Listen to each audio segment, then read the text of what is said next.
क्या है ना, जैसे हर आज कल हो जाता है, वैसे ही हर कल आज बन के खुद को दोहराता है। असल में घटनाएं वही होती हैं, बस उनकी शक्लें बदल जाती हैं, उनको देखने वाली नजरें बदल जाती हैं, पर मैं नहीं बदलता। मैं संसार की उन सभी घटित घटनाओं का साक्षी हूं। मैं वो आंख हूं जो सब कुछ देखती है अपलक। मैं आकाश हूं। महाभारत, वो घटना जो आज भी मेरे दिल में छपी हुई है, जिसमें पूरी इंसानियत हार गई। चौसर का वो खेल दुर्योधन के जीतने के लिए ही खेला गया था। हारते हुए भी खेलते जाने के युधिष्ठिर के अपने तर्क हो सकते थे। अब लॉजिक अपनी जगह है, पर सबसे बड़ा सच ये है कि जब औरत दांव पर लगती है तो समाज डहने लगता है। डहेगा ही, क्योंकि औरत ही है शायद जो उसको संभाल कर रखती है। मुझे आपसे अपने प्रश्नों के उत्तर चाहिए देवव्रत भीष्म, क्योंकि आप पितामह हैं, कुरुवंश के संरक्षक हैं। ये संसार आपको धर्म के रक्षक के रूप में जानता है। क्या आपका धर्म ये कहता है कि एक स्त्री की लाज जा रही हो और आप देखते रहे? क्या आपके धर्म में किसी स्त्री की मान मर्यादा का कोई स्थान नहीं? क्या स्त्री के मान सम्मान पर ऐसे निरंकुश दुराचारी कभी भी घात कर सकते हैं और आपका धर्म मौन रहेगा? भैया, आदेश दें। आपके अपमान के लिए मैं इस पांचाली को जीवित नहीं छोड़ूंगा। आदेश दे बस।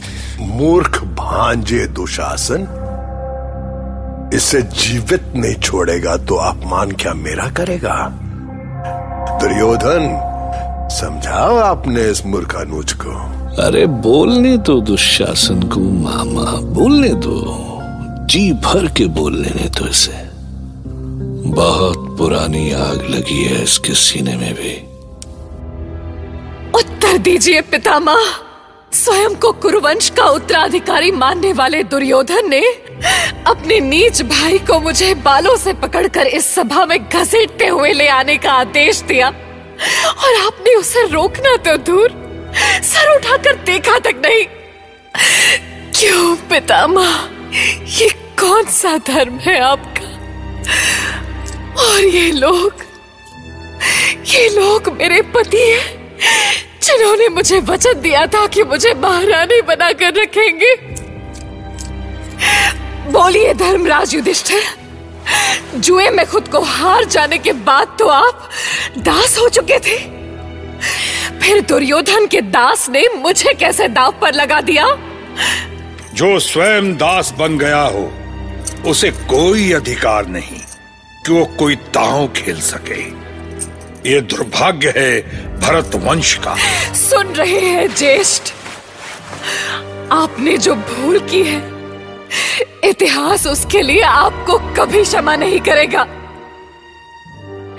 क्या हुआ?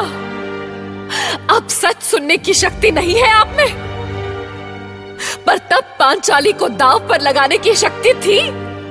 मैं द्यूत खेलना नहीं चाहता था पांचाली, सच मानो मैं नहीं खेलना चाहता था द्यूत। अच्छा, द्यूत नहीं खेलना चाहते थे तो पासे क्यों उठाए, दांव क्यों लगाया? तुम्हारे कारण दुर्योधन, दो भाइयों के बीच के खेल में तुमने छल से शकुनी को शामिल किया। प्रलाप बंद कर दासी, हमें धर्माधर्म का पाठ पढ़ाती है। एक दासी के मुख से ऐसी ज्ञान की बात है। इसे रोकिए भैया, वरना मैं इसका इसी क्षण वध कर दूंगा। रोकिए इसे। शांत रहो दुशासन, शांत रहो। ये क्या करने जा रहे हो तुम? पांचाली बेचारी दासी है तो क्या हुआ? अरे भाई, दासी की पीड़ा भी सुनना राजधर्म है अनुज। तू बोल पांचाली, बोल, जितना चाहे उतना बोल, क्योंकि ना जाने फिर तू कभी बोल भी सकेगी या नहीं। अब भी मैं चुप रहा हूं भैया, अब भी सहन करता रहूं। तुमने कितना निरीह बना दिया है मुझे कि मैं अपनी पत्नी का अपमान करने वाले के सामने बोल भी नहीं सकता। सहदेव, जाओ अग्नि लेकर आओ। जिस हाथ से बड़े भाई ने पंचाली को दांव पर हारा है, आज मैं उस हाथ को ही जला दूंगा। भीम, ये क्या कह रहे हैं आप? अपने ज्येष्ठ भ्राता के साथ ऐसा व्यवहार? ज्येष्ठ भ्राता सुन सुनकर मेरी सहन शक्ति चुक गई है अर्जुन। ये तो इनका सौभाग्य है कि मैं इन्हें जीते जी चिता में नहीं झोंक रहा। मैं भी छटपटा रहा हूं भीम, मैं भी छटपटा रहा हूं। मैं भी पांचाली को इस हाल में कभी नहीं देख सकता। पर आज अगर भाई भाई बिखर गए तो ना हम बचेंगे और ना ही हमारा धर्म। भ्राता अर्जुन, सभा समाप्त हो चुकी है। अब धर्म की बातें करके आप अपने बंधुओं को दुखी ना करें। मैं अभी तक शांत था, पर सभा के हालात ने मुझे मजबूर कर दिया है। भ्राता दुर्योधन और दुशासन ने जो किया है, उसके लिए ईश्वर इन्हें कभी क्षमा नहीं करेगा। मेरे भाई होकर तुम नहीं भ्राता दुर्योधन, भले ही आप मेरा सर काट डालें, पर मुझे जो कहना है वो मैं कहूंगा। पांचाली का एक एक वचन सत्य है। इस सभा में कुरुवंश के महानायक से लेकर कुलगुरु तक बैठे हैं, किंतु किसी ने दुर्योधन के भय से अपना मुंह नहीं खोला। सभी मौन साधे रहे। महाबली भीम अभी इतना कुछ बोल रहे हैं, पर उस समय चुप क्यों थे? सभी अधर्म देखते रहे। और अब जब अधर्म का परिणाम सामने आ रहा है तो क्रोध में जल रहे हैं। क्यों हुआ ऐसा? आप भी चुप रहे पितामह, और आपने तो कुछ बोला ही नहीं महाराज, एक शब्द भी नहीं। सच बोलने का साहस किसी ने क्यों नहीं किया? पितामह, क्या आप बता सकते हैं कि अपने भाइयों से पूछे बिना ज्येष्ठ पांडव ने पांचाली को कैसे दांव पर लगा दिया? क्या पांचाली केवल उनकी पत्नी है? यदि वो दांव पर नहीं लगाई जा सकती तो ये खेल ही गलत था, और पांचाली अभी भी स्वतंत्र है। विकर्ण, तर्कहीन बातें सुनाने से अच्छा है कि जो हो रहा है चुपचाप उसे देखते रहो। तुम ऐसे महान चिंतक या विचारक नहीं कि पूरी सभा तुम्हारी बातें सुने। जब इस सभा में पितामह महाराज धृतराष्ट्र, द्रोणाचार्य, कृपाचार्य तक ने मान लिया है कि द्रौपदी अब दासी है, तो वो दासी है। जिस पांचाली को तुम इतना सम्मान दे रहे हो, वो एक साधारण दासी है, एक निर्लज्ज दासी। इतने महान लोगों के बीच एक वस्त्र में खड़ी इस नारी में अब कौन सी लज्जा बची है? अगर तुमसे यह सब नहीं देखा जा रहा है तो सभा मंडप से चले जाओ, क्योंकि अब जो होगा उसे तुम शायद सहन नहीं कर पाओगे। दुशासन, इन पांचों पांडव के वस्त्र उतार दो। दास हो गए हैं, परंतु अभी भी राजसी वस्त्र पहनकर खड़े हैं, और इस दासी के वस्त्र भी उतार कर इसके स्वामी दुर्योधन के चरणों में फेंक दो। निर्लज्ज तुम हो अंगराज, निर्लज्ज। इस सभा में बैठे सभी निर्लज्ज हैं, इसलिए मैं इस सभा में एक क्षण नहीं रुक सकता। मैं जा रहा हूं। जाओ विकर्ण, जाओ। अच्छा है तुम यहां से चले ही जाओ। यहां वैसे भी तुम्हारे जैसे मूर्ख की कोई आवश्यकता नहीं है। जाओ। भ्राता दुर्योधन, पांडव अपने वस्त्र उतार चुके हैं, परंतु ये पांचाली अभी भी वैसे ही खड़ी है। तो जो कार्य वो स्वयं नहीं करती, उसे तुम क्यों नहीं पूरा कर देते दुशासन? क्यों नहीं अपने इन्हीं हाथों से उस पांचाली को निर्वस्त्र कर देते? हाँ? ठहरो दुशासन, वहीं रुक जाओ। रक्षा करे धर्मराज। इस वक्त भी यदि आप चुप बैठे तो पाप से ये धरती फट जाएगी। छोड़ो मुझे, छोड़ो मुझे नीच। देख रहे हैं महाबली भी, आपके सामने मेरी ये दुर्दशा। किस दिन के लिए बचा कर रखी है आपने ये शक्ति? लज्जा नहीं आती आपको? आपके सामने आपकी पत्नी का चीरहरण हो रहा है। अपना गांडीव उठाओ पार्थ, मेरी लाज रखो। हे ईश्वर, क्या इस सभा में कोई पुरुष नहीं है जो एक स्त्री की लाज की रक्षा कर सके? क्या सभी पुरुषहीन हो गए? पांचाली, आ मेरी जांग पर बैठ। सोच क्या रही है? मैं वचन देता हूं, मैं रक्षा करूंगा तेरी, बच जाएगी तू। दुर्योधन, सुन ले दुर्योधन, इन शब्दों के लिए तू जीवन भर पछताएगा।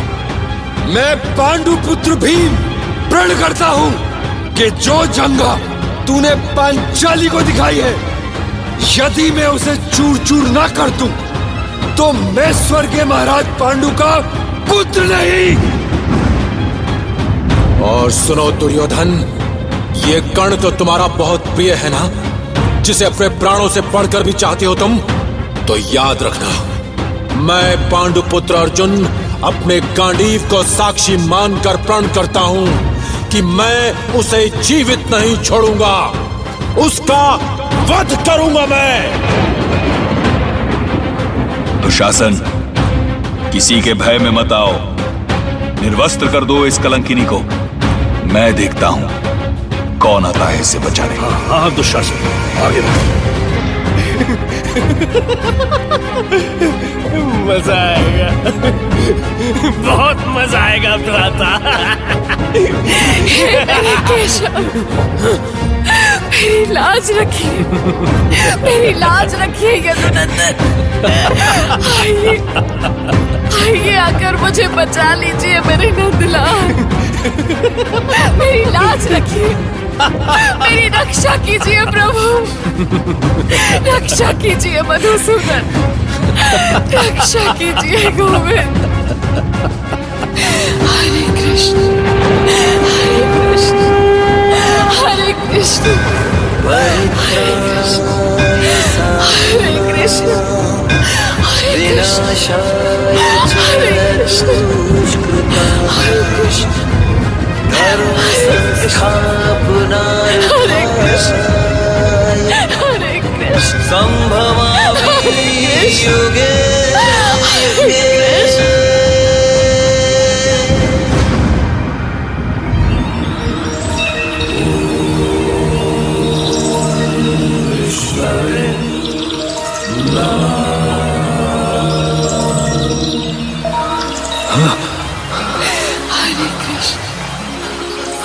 हरे कृष्ण। ये अचानक सूर्य का सब प्रकाश कहां से आया? हरे कृष्ण, हरे कहीं ये सचमुच उस छलिया कृष्ण की ही तो कोई माया नहीं है? हरे कृष्ण, हरे कृष्ण।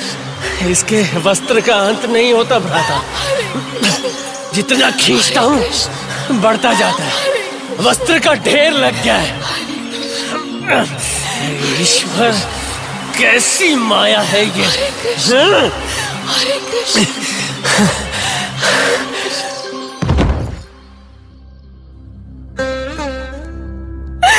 धन्य हो केशव, तुम धन्य हो। इस संसार में यदि मेरा कोई है तो वो सिर्फ तुम हो। तुम्हारी पांचाली का प्रणाम है तुम्हें। मैं पांचाल की अस्मिता द्रौपदी धरती, आकाश और पूरे ब्रह्मांड को और उन सभी को जो मेरी विवशता को मूक बने देखते रहे, साक्षी मानकर ये प्रण लेती हूं कि जब तक मैं अपने केश दुशासन के रक्त से धो नहीं लेती, मैं तब तक अपने केश नहीं बांधूंगी।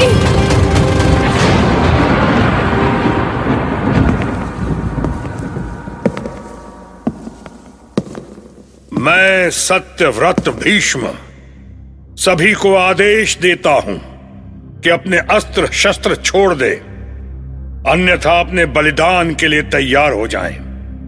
मेरे हर एक शब्द को ये सभा आदेश समझे और क्रूरता का यह खेल अभी इसी क्षण बंद हो, ये भीष्म का आदेश है। पर पितामह। दुर्योधन, तुम्हें जो कहना था कह चुके, तुम्हें जो करना था कर चुके। अब जो कहूंगा मैं कहूंगा, अब जो करूंगा मैं करूंगा। शांतनु पुत्र भीष्म करेगा। भीष्म गरजे और उनकी आवाज के साथ सारी सभा थम गई। पिन ड्रॉप साइलेंस समझते हैं आप कि पिंडी गिरी तो ठन ठन। पर सवाल यह है कि जब उन्हें गरजना चाहिए था तब वो क्यों नहीं गरजे? किस बात का इंतजार कर रहे थे? अब भैया, हम उनसे कौन से अलग हैं? हमारे कैंडल मार्च भी तो सब कुछ हो जाने के बाद ही निकलते हैं। हम चले जाते हैं और मोमबत्ती पिघलती रह जाती है।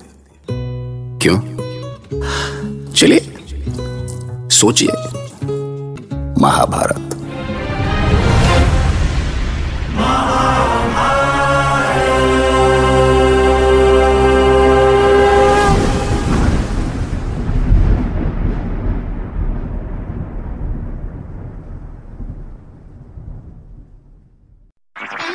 आप सुन रहे हैं HD स्मार्ट कास्ट और ये था fever FM production. HD smart cast.